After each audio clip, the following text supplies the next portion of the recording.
You can find yourself stressed out.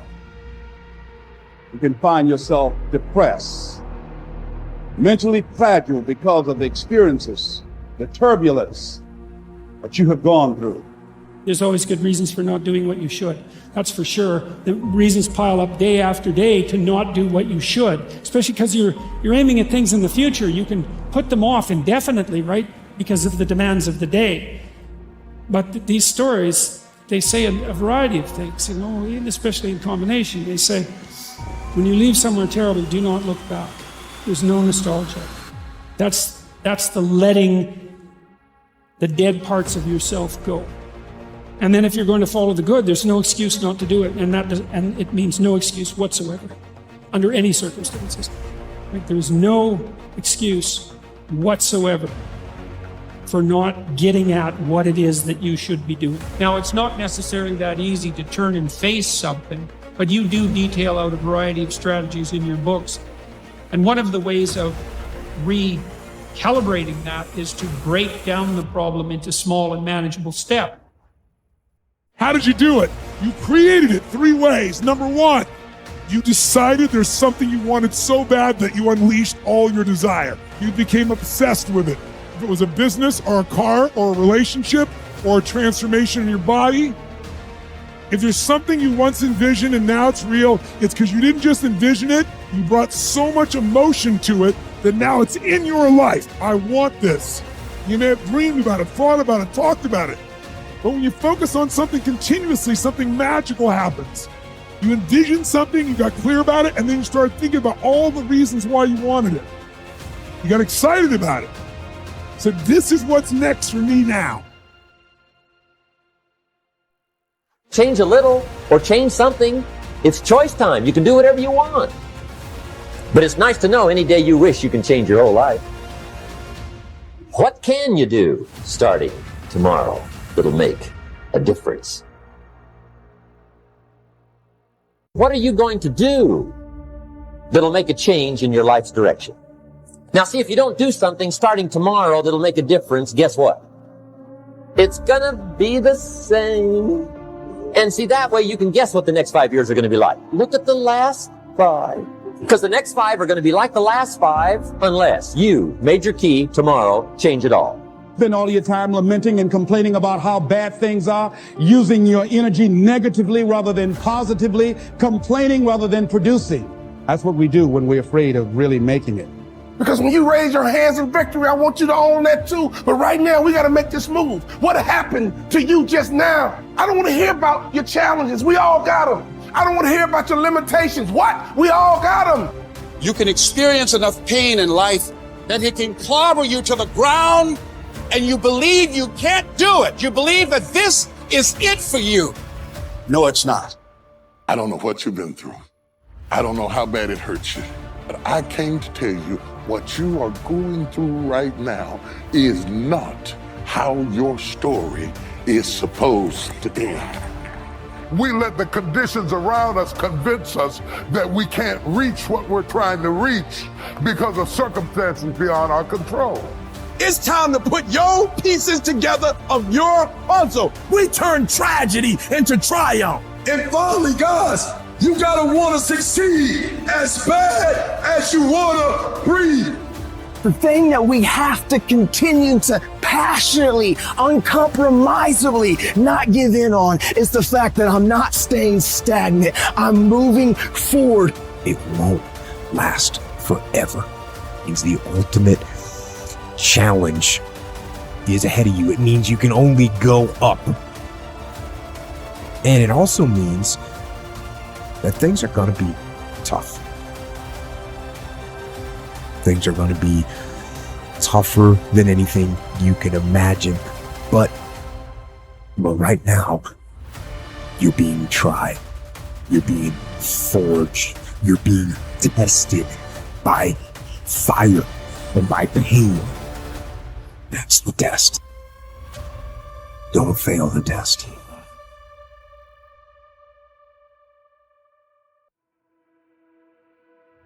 Being capable and open to controlling yourself and taking personal accountability for your life is a crucial factor in achieving happiness.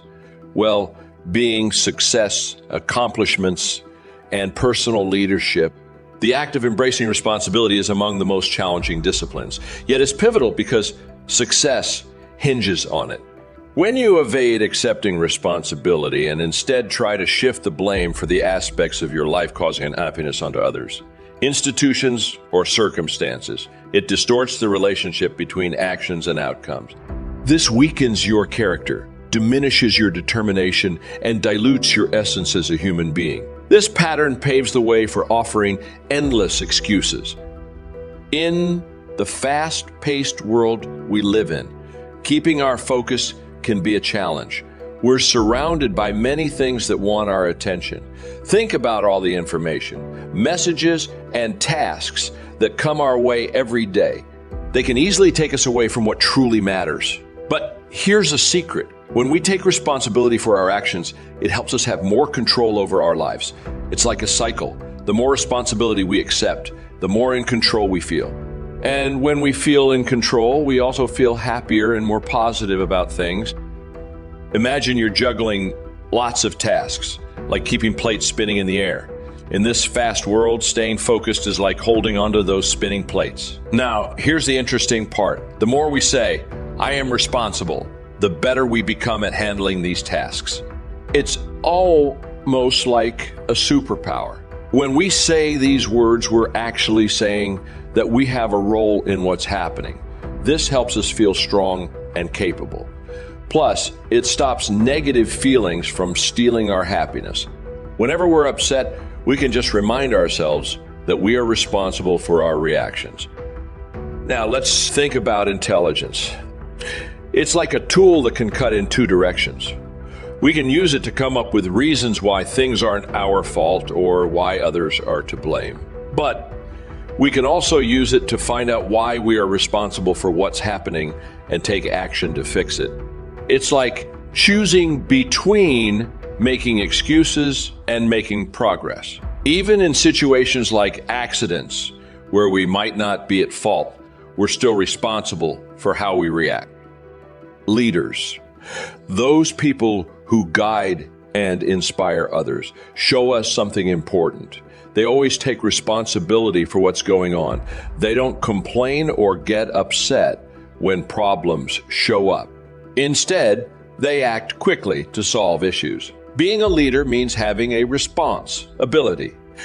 It's like a super skill that helps us stay calm when things go wrong. Just as we don't get mad at the weather, we don't let things we can't control bother us.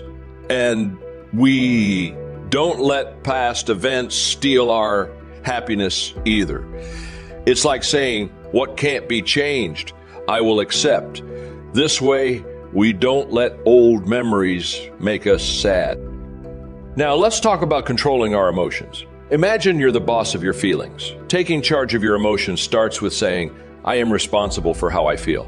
This means we don't blame others or make excuses for our feelings. Instead, we take control by deciding how we'll react to what happens. Even when we're angry or worried, the best way to feel better is to take action towards our goals. But before we dive into action, we need to decide that we'll be the boss of our thoughts, feelings, and actions. We stay busy with important things so we don't have time for negative feelings. By being in control of ourselves, we become more powerful, happier, and positive in everything we do. The key to focused thinking isn't just about dealing with distractions. It's about creating a world where we're in charge of our thoughts, where we can be more creative, get things done, and become better versions of ourselves. It's like a special ability we have to choose what we focus on in a world full of things trying to get our attention. So remember, by taking responsibility and staying in control, we can lead a happier and more successful life.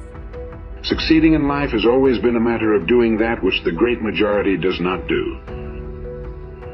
Now, let's keep this in mind as we get into this business of goals. It isn't that I want to make an invidious comparison between the 5% and the 95%. Not at all. That's just the way it is. And if we don't recognize it, it will be to our cost. If you can tell me what you want, I can tell you how to get it. You see, the trick is not in achieving our goals. It is in establishing them. A ship would never leave a harbor if it did not have a destination. An industrial plant would never open its gates if it did not have a product or a purpose. Football would not be played without goalposts. Nor would baseball without a home plate. Every business operates for a purpose. Every game has a reason. Getting back to the analogy of our ship, if you were to climb to the navigation bridge and ask the captain the name and location of his next port of call, he would tell you immediately. There's not the slightest doubt in his mind. Can you tell anyone your destination just as quickly and in one sentence? The captain of the ship knows that he can arrive at only one port at a time. He knows that it's impossible to arrive at two. Do you know that? He also knows that his destination will be invisible for fully 99% of his voyage, but he knows it's there, and that he'll reach it, barring an unforeseen catastrophe, if he will just keep doing certain things a certain way every day. One fine morning, his destination will appear on the horizon. He'll sail into port, his voyage successfully completed. When his business has been accomplished, he'll then sail to another predetermined port of call, and this will take him and his ship from one success to another for the rest of both of their lives. By understanding that he can reach only one port at a time, the owner of a ship can, in the short space of a very few years, reach hundreds of ports successfully. There'll be problems, lots of them, but they'll be solved, and the ship will steam its solitary course over the deep oceans of the world, devoting its life to accomplishing its mission and contributing its share to the welfare and economy of the world. Men and women who follow this sensible, obvious, and meaningful way of life will do the same. But the paradox is that most are like ships without rudders. They're subject to the whims of wind and tide, and while they hope they'll one day arrive in a rich and bustling port, you and I know that for every narrow harbor entrance, there's 1,000 miles of treacherous and rocky coastline. The chances of their just drifting into port are 1,000 to 1 against them. These are the unfortunate people who, not knowing the rules, believe that circumstance controls our lives. They believe in luck and superstition, fate, the breaks. They believe that success comes as a result of who you know, not what you know. And while they cling to their false alibis, life passes them by, for the rules of life are just, and they are checkmated, without haste, but without remorse. Now, what about you? Remembering that the definition of success is the progressive realization of a worthy ideal. What's the ideal toward which you are working? Now, today, yesterday, and tomorrow? Can you write it in one sentence? Is your goal sharply and clearly defined? I could tell you how you could be and have anything you set your mind on in 5 years. To better understand this, you must examine one of the most overlooked facts in the world. It is that every job, no matter what it may be, holds somewhere within itself the key to everything we want in life, the key to greatness. But we must look for it, and we must think. Decide to become a professional at your business. You see, we can either compete or create. If we compete with all the other people in our line of work, we must be willing to accept the same rewards. If that's what we want, fine. But if we want to become professionals at what we do, then we must create. And when we begin to do this, there's no limit to that which we can achieve.